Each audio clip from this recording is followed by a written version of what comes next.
하나님의 전신갑주를 취하라. 이제 오늘 마지막 5번째, 6번째 무장에 대해서 나눕니다. 앞에 나누었던 우리 4가지 함께 복습하며 정리하면 좋겠습니다. 제가 이해하기 쉽도록 6가지 우리 몸의 전신갑주를 전투 복장과 전투 장비로 굳이 나누어 설명드렸습니다. 먼저 전투 복장은 진리의 허리띠, 또 의의 호심경, 또 복음의 신발, 허리띠를 중심으로 위아래를 기억하시라 말씀드렸고, 또 전투 장비는 머리의 투구를 중심으로 좌우를 기억하셔서 또 좌에는 방패, 오른손에는 말씀의 검 이렇게 외우시면, 그리고 하루에 내 삶의 시작을 내 의복만 입고 시작하는 것이 아니라 내 믿음의 의복, 전신갑주도 취하였는가 살피시며 시작하시면 좋다 말씀드렸습니다. 이제 오늘 말씀은 구원의 투구와 말씀의 검입니다. 성령의 검, 또 말씀의 검이라고 표현되죠. 대표적인 전신 무장의 방어와 공격을 위한 장비입니다. 먼저 머리를 보호하는 구원의 투구라는 말, 이것은 사도 바울이 데살로니가전서 5장 8절에서도 사용했는데 더 자세히 사용했습니다. 우리 한번 같이 읽겠습니다. 시작. 우리는 낮에 속하였으니 정신을 차리고 믿음과 사랑의 호심경을 붙이고 구원의 소망의 투구를 쓰자. 간단한 무장을 말하는데 이때는 구원의 소망을 이라는 표현을 나오고 있죠. 구원의 투구를 소망의 투구라고 더 자세히 풀었습니다. 칼과 창을 든 혈과 육의 싸움에서는 우리가 투구를 쓴다는 것은 머리를 보호한다는 의미인데, 더 구체적으로는 머리의 기능을 보호한다는 것입니다. 여러분, 우리 머리에는 뇌가 있어서 생명을 또 생각을 기능합니다. 그래서 호심경처럼 심장을 보호해야 되는 것만큼이나 중요한 보호 대상이 바로 머리입니다. 우리 심장은 우리 몸에 피를 공급한다면 머리는 우리 생활의 싸움의 생각을 공급하기 때문입니다. 그래서 창과 충격에서 머리를 보호함으로 계속해서 싸울 힘, 생각을 이어가게 만들지요. 내가 어떻게 싸워야 하는가? 이 공격을 어떻게 피하여야 하는가? 내가 싸우는 이 싸움의 의미는 무엇인가? 계속해서 생각을 이어가게 만듭니다.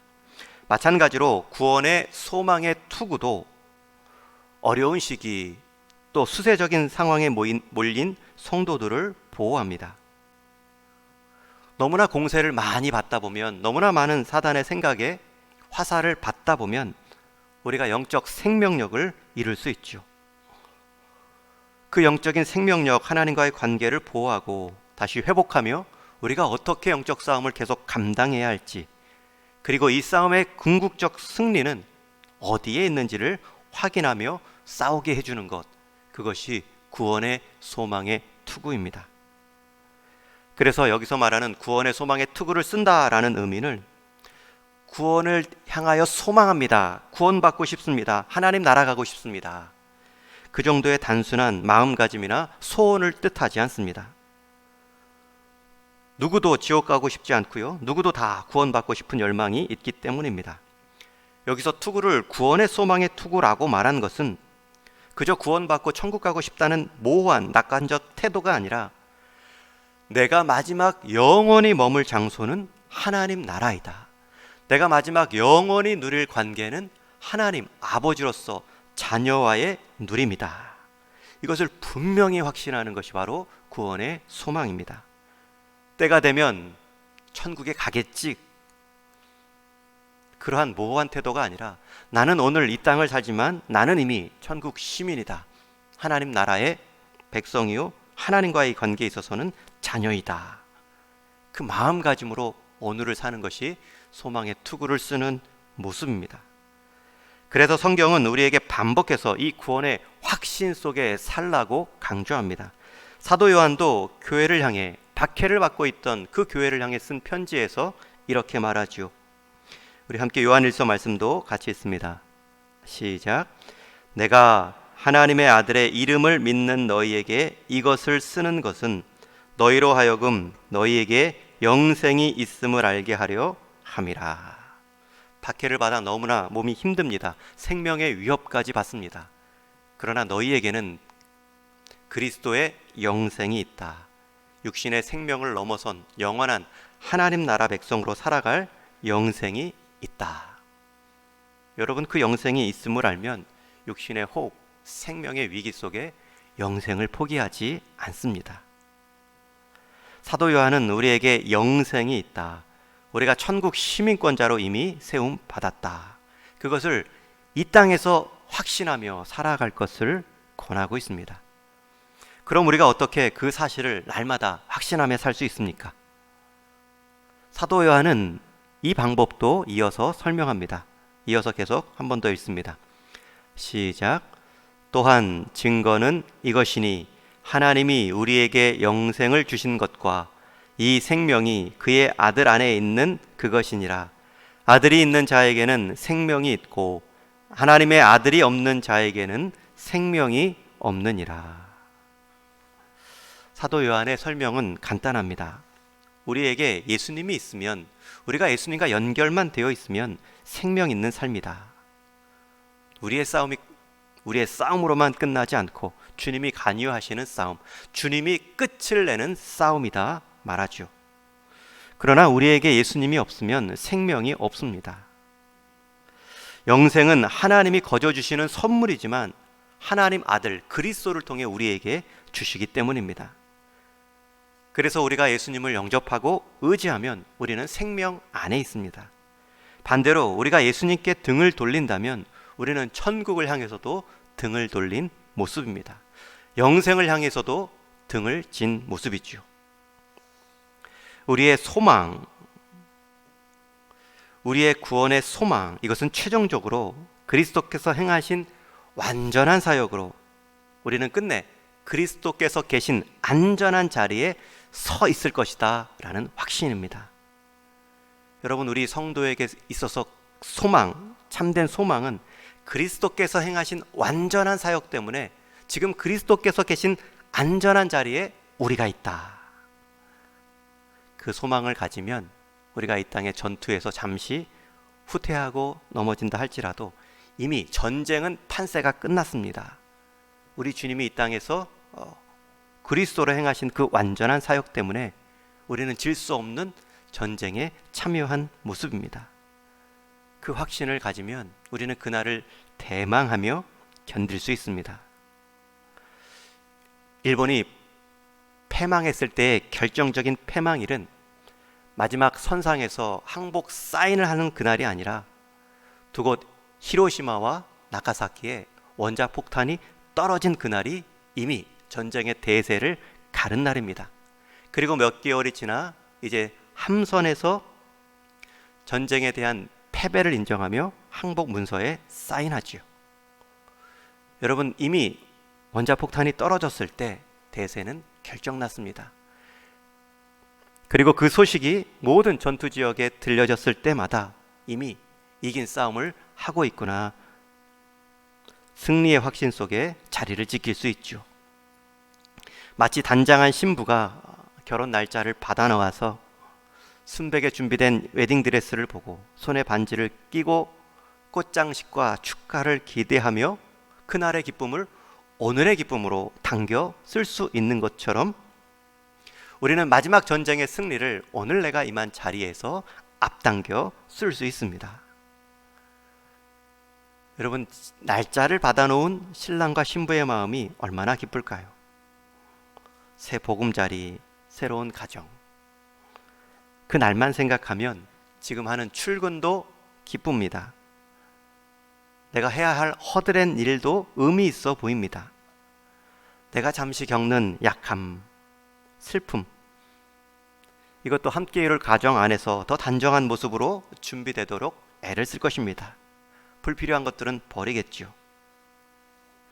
그래서 우리는 소망의 삶, 천국의 삶을 오늘부터 다시 묵상하고 그 약속을 확신케 해주는 성경 구절들을 반복해서 읽어가므로 구원의 소망의 투구를 날마다 쓸 수 있습니다. 그것이 쉽게 벗어지지 않도록 우리는 날마다 투구를 고정해 묶어가야 합니다. 우리의 생각을 복음으로 가득 채우고 또 성도의 교제로 이어가면 그날의 승리가 마치 오늘 이루어진 것처럼 우리는 누리며 살아갈 수 있습니다. 그러면 시험의 한가운데에서도 담대함이 생기며 큰 박해와 자신의 약함이 있다 할지라도 자신감을 잃지 않을 수 있습니다. 저는 기도하러 모이신 여러분들의 또 기도의 첫 제목이 내게 주어진 이 소망의 투구가 어떤 시험과 유혹 속에서도 벗겨지지 않게 하옵소서. 그날의 승리를 오늘의 승리로 여기며 살아갈 수 있도록 믿음 더하여 주옵소서. 그 기쁨과 담대함으로 시작하는 한 날 되기를 주님의 이름으로 축원합니다. 6번째 마지막 무장은 하나님의 말씀 성령의 검을 가지라 말씀합니다.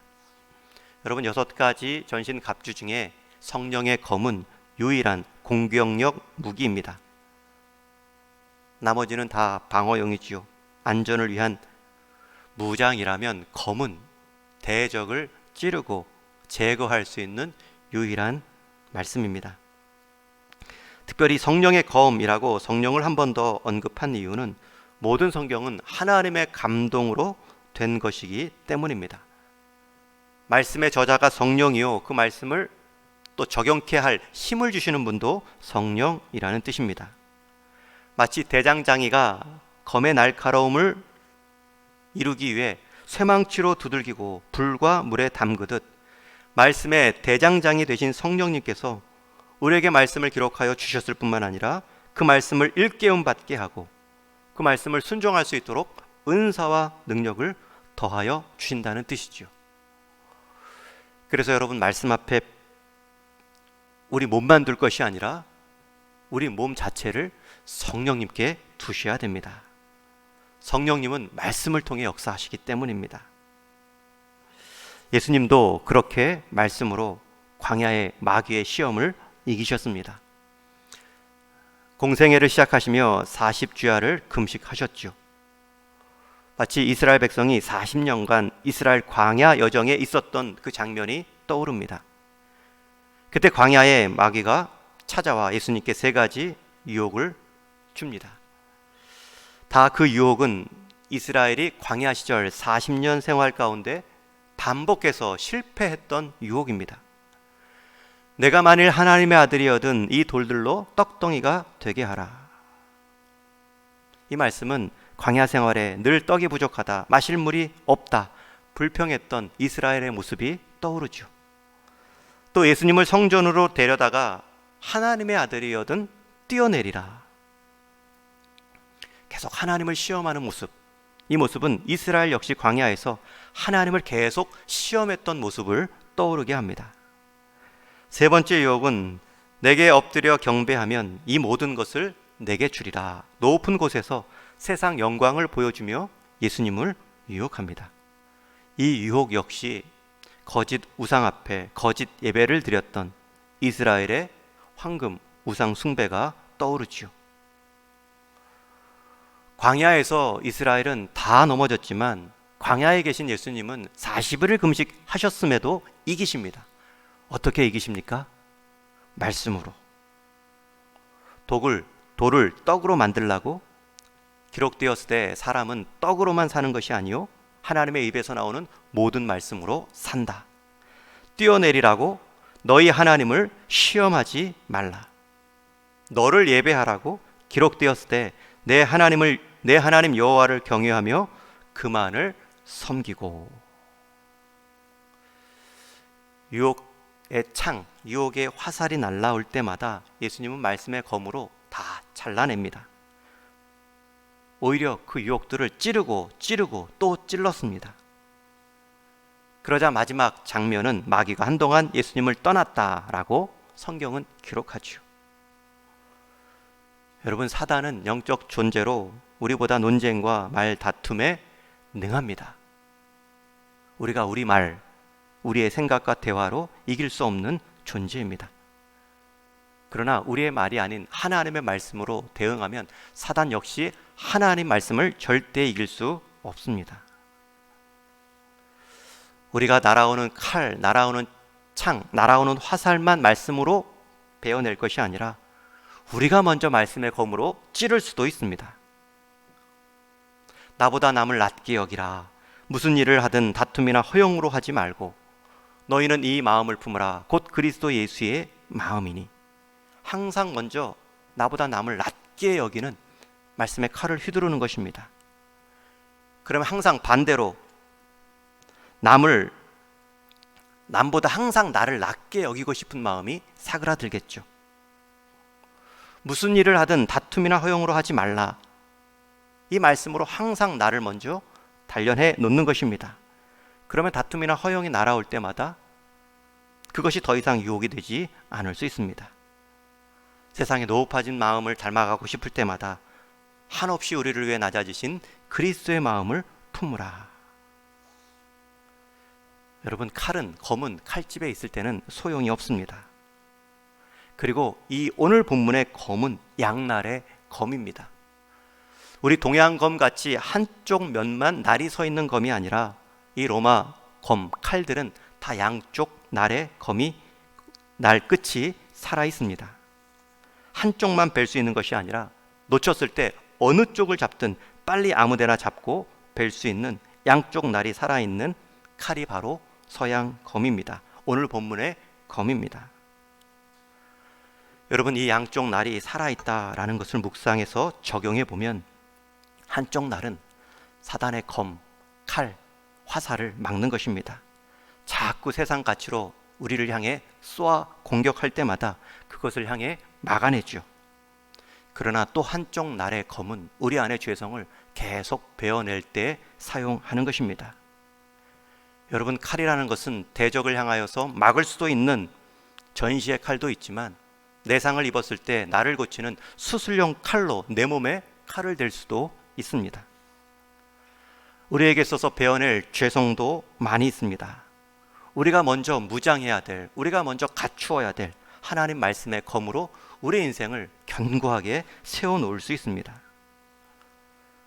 여러분, 다른 무장보다 어제 말씀드린 방패와 검, 칼은 훈련이 필요합니다.